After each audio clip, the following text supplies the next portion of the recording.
오늘의 말씀 본문을 먼저 봉독하도록 하겠습니다. 누가복음 6장 27절에서 38절 말씀입니다. 누가복음 6장 27절부터 38절 한 절씩 봉독하겠습니다. 그러나 너희 듣는 자에게 내가 이르노니 너희 원수를 사랑하며 너희를 미워하는 자를 선대하며 너희를 저주하는 자를 위하여 축복하며 너희를 모욕하는 자를 위하여 기도하라. 너의 이 뺨을 치는 자에게 저 뺨도 돌려대며 내 겉옷을 빼앗는 자에게 속옷도 거절하지 말라. 내게 구하는 자에게 주며 내 것을 가져가는 자에게 다시 달라 하지 말며 남에게 대접을 받고자 하는 대로 너희도 남을 대접하라. 너희가 만일 너희를 사랑하는 자만을 사랑하면 칭찬받을 것이 무엇이냐? 죄인들도 사랑하는 자는 사랑하느니라. 너희가 만일 선대하는 자만을 선대하면 칭찬받을 것이 무엇이냐? 죄인들도 이렇게 하느니라. 너희가 받기를 바라고 사람에게 구워주면 칭찬받을 것이 무엇이냐? 죄인들도 그만큼 받고자 하여 죄인에게 구워주느니라. 오직 너희는 원수를 사랑하고 선대하며 아무것도 바라지 말고 구워주라. 그리하면 너희 상이 클 것이요 또 지극히 높으신 이의 아들이 되리니 그는 은혜를 모르는 자와 악한 자에게도 인자하시니라. 너희 아버지의 자비로우심과 같이 너희도 자비로운 자가 되라. 비판하지 말라. 그리하면 너희가 비판을 받지 않을 것이요 정죄하지 말라. 그리하면 너희가 정죄를 받지 않을 것이요 용서하라. 그리하면 너희가 용서를 받을 것이요 주라. 그리하면 너희에게 줄 것이니 곧 후히 되어 누르고 흔들어 넘치도록 하여 너희에게 안겨주리라. 너희가 헤아리는 그 헤아림으로 너희도 헤아림을 도로 받을 것이니라. 아멘. 복된 주일에도 하나님의 말씀을 묵상하고 나눌 수 있음이 감사합니다. 매일 쉬지 않고 이어지는 말씀 묵상에 날마다 하나님의 은혜가 넘치기를 기도합니다. 제가 10대 때 중고등부 회장이 되었을 때 그 소식을 듣고 군대에 있던 형이 저에게 편지를 써 보내주었습니다. 어떤 내용이 있었냐면 내가 하기 싫은 일을 남에게 부탁하거나 시키지 말라. 그래서 회장이 된 저에게 너가 하기 싫은 것을 남에게 부탁하거나 시키지 말라 이런 조언을 해주었습니다. 그래서 그 이후로 제가 이 말을 이제 마음에 담아두면서 또 말씀을 전할 때에도 이 말씀이 저에게 부담이 되기도 하고 또 다짐이 되기도 합니다. 나중에 알고 보니 노노의 공자가 했던 말과 비슷했습니다. 비슷한 의미로 남이 너에게 하기를 원하지 않는 일을 너도 남에게 하지 말라. 이 가르침은 유대교, 예수님 당시에 유대교의 유명한 율법학자였던 힐렐이 그렇게 가르쳤습니다. 성경의 황금률과 비슷하게 이를 은백률 또는 실버 룰이라고 하는데 예수님은 부정의 의미와 부정의 의미를 연결하는 것이 아니라 긍정의 의미와 긍정의 의미를 연결해서 6장 31절에 말씀하고 계십니다. 6장 31절에 보면 남에게 대접을 받고자 하는 대로 긍정의 의미와 또 너희도 남을 대접하라 이렇게 긍정의 의미를 연결해서 말씀을 해주셨습니다. 로마 황제 알렉산드르 세베루스가 오늘의 본문을 12절 되는 본문을 공공건물이나 자신의 거실벽 또 무덤에 금으로 새겼다고 해서 황금률이라고 불려지기 시작했습니다. 말씀에서 보듯이 예수님은 좀 더 적극적으로 우리에게 요구를 하십니다. 남에게 괜히 피해 주지 말고 조용히 살아라가 아니라 남을 향해서 남을 위해 적극적으로 살라는 의미가 담겨 있습니다. 이 황금률을 염두에 두면서 오늘 말씀의 구절을 살펴보겠습니다. 첫 번째 부분은 27절에서 31절 말씀입니다. 늘 사랑하고 선을 행하고 축복하고 기도하라. 두 번째는 32절에서부터 38절인데 자비로우신 하나님 아버지를 닮아가라입니다. 첫 번째로 먼저 늘 사랑하고 선을 행하고 축복하고 기도하라. 27절에 31절 말씀을 먼저 봅니다. 어제 본문에 예수님의 평지 설교, 평지 수훈이 어제 본문에 이어서 계속 이어지고 있습니다. 산에서 평지로 내려오시니 더 많은 사람들이 몰려와서 예수님의 가르침을 듣고 있습니다. 복과 화에 대해서 말씀하시고 오늘 본문에서는 그리스도의 제자로 살아가는 우리들에게 실천적 삶을 강조하고 가르쳐주고 계십니다. 예수님의 가르침은 급진적이고 혁명적입니다. 혁명적 사랑을 우리에게 요구하고 계십니다. 예수님의 가르침이 사람들을 놀라게 하는 것은 어떤 일반적인 기대와 다르게 역설적이라는 데 있습니다. 그런데 이 역설적인 가르침이 단지 사람들의 이목을 끌려고 하는 그런 목적이 아니라는 것을 우리는 알고 있습니다. 예수님은 이 가르침을 통해서 제자들이 그대로 따르고 실천하기를 원하셨습니다. 예수님 본인도 이 말씀만 가르친 것이 아니라 예수님이 친히 가르침에 살아있는 본이 되어주셨습니다. 27절에서 28절 말씀을 보면, 그러나 너희 듣는 자에게 내가 이르노니 너희 원수를 사랑하며 너희를 미워하는 자를 선대하며 너희를 저주하는 자를 위하여 축복하며 너희를 모욕하는 자를 위하여 기도하라고 명령하십니다.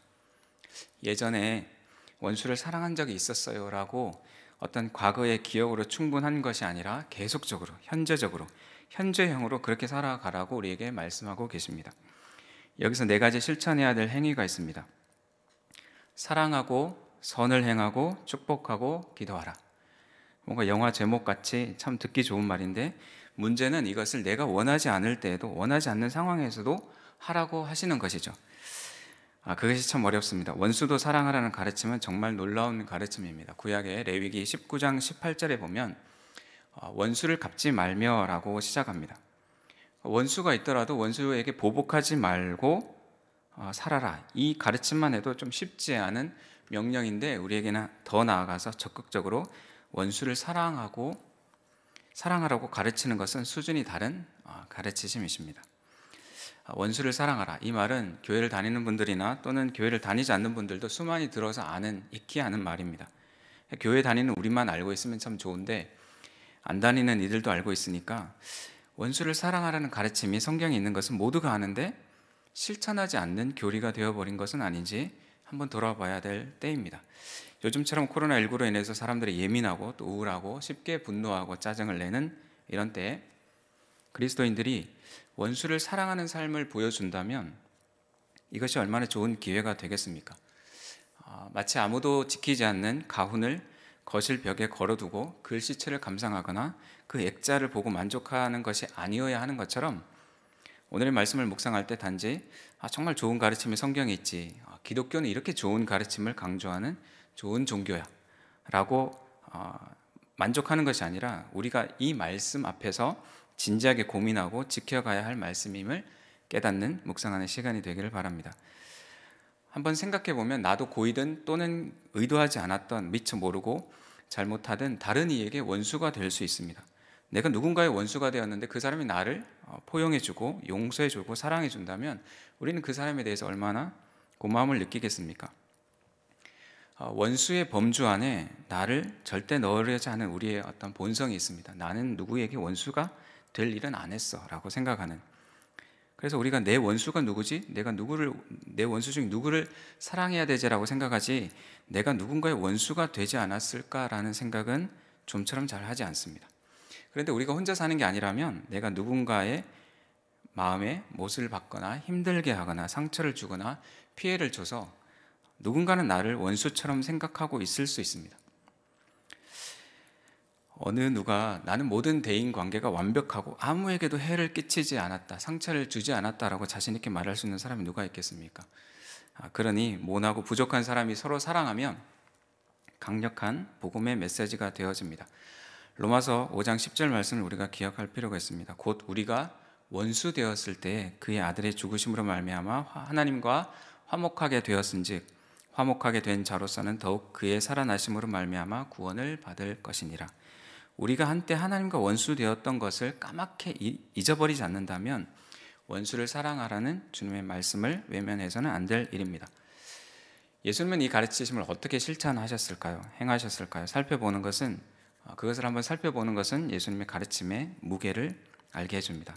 29절에 보면 너의 이 뺨을 치는 자에게 저 뺨도 돌려대며 내 겉옷을 빼앗는 자에게 속옷도 거절하지 말라. 예수님은 대제사장의 신문을 받으실 때 얼굴에 침뱉음도 당하시고 주먹으로도 맞고 손바닥으로도 맞으셨습니다. 누가복음 19장 24절 보면 그들이 내 옷을 나누고 내 옷을 제비 뽑나이다. 그래서 앞에 그 내 옷이라는 것은 겉옷을 말하는 거고 뒤에 내 옷은 속옷을 말합니다. 유대인들은 두 가지 옷을 입었습니다. 그냥 겉옷과 속옷, 두 옷만 입었는데 예수님이 십자가에 달리셨을 때 그 두 옷 모두가 빼앗겼다라는 것이죠. 겉옷은 4등분으로 나눠지고 속옷은 통으로 짰기 때문에 한 군인이 제비 뽑기를 해서 가져갔습니다. 예수님은 이러한 삶을 본인이 살아가셔야 함을 알고 계셨습니다. 그래서 그의 가르치심은 화려한 말이나 사람들의 이목을 끌기 위해서가 아니라 그 본인이 살아내었던 무게감 있는 메시지였다고 볼 수 있습니다. 계속해서 31절을 봅니다. 남에게 대접을 받고자 하는 대로 너희도 남을 대접하라. 내가 다른 사람에게 좋은 대접을 받고 싶으면 다른 이에게 먼저 좋은 대접을 하라는 말이죠. 그런데 내가 좋은 대접을 한다고 해서 상대로부터 반드시 좋은 대접이 올 것이라고 보장할 수는 없습니다. 남에게 이렇게 대접을 받으면 좋겠다라는 마음으로 하라는 것이지, 남에게 대접을 하면 꼭 똑같이 대접을 받겠지라고 이런 계산으로 다른 일을 대하라는 것이 아니죠. 즉 대접받고 싶어서, 나도 대접받고 싶어서 대접했는데 내 대접을 받은 그 사람이 나에게 동일하게 대접을 해준다는 보장은 없다라는 것입니다. 원수를 사랑하라는 것, 미워하는 자를 선대하는 것, 저주하는 자를 축복하는 것, 모욕하는 자를 위해 기도하는 것, 대접받고 싶은 대로 남을 먼저 대접하는 것. 어느 것 하나 내 힘으로 할 수 없는 것을 우리는 오늘의 본문 앞에서 느낄 수 있습니다. 로마서 5장 14절에서 21절을 보면 예수님의 가르침 그대로 바울 역시 동일하게 언급하고 있는 것을 볼 수 있습니다. 우리에게 불가능한 것을 명령하신 걸까요? 오늘 말씀을 본문을 묵상하면서 오늘 하루 내가 도대체 그러면 어떻게 살아야 될까? 이 불가능한 삶을 어떻게 살아갈 수 있을까? 어제 말씀에서 복이 예수님이라면 우리는 그 복이 되신, 또 말씀의 본이 되신 예수님을 더 깊이 묵상하고 닮아가려고 또 가까이 하면 할수록 우리도 이 말씀을 실천해 갈 수 있습니다. 빌립보서 2장 13절 말씀에 너희 안에서 행하시는 이는 하나님이시니 자기의 기쁘신 뜻을 위하여 너희에게 소원을 두고 행하게 하시나니라고 말씀하고 계십니다. 예수님 당시의 랍비의 가르침은 원수를 미워해도 좋다였습니다. 2021년을 살아가는 오늘에도 원수는 미워해도 좋다라는 어떤 세상이 주는 메시지를 우리는 듣고 있습니다.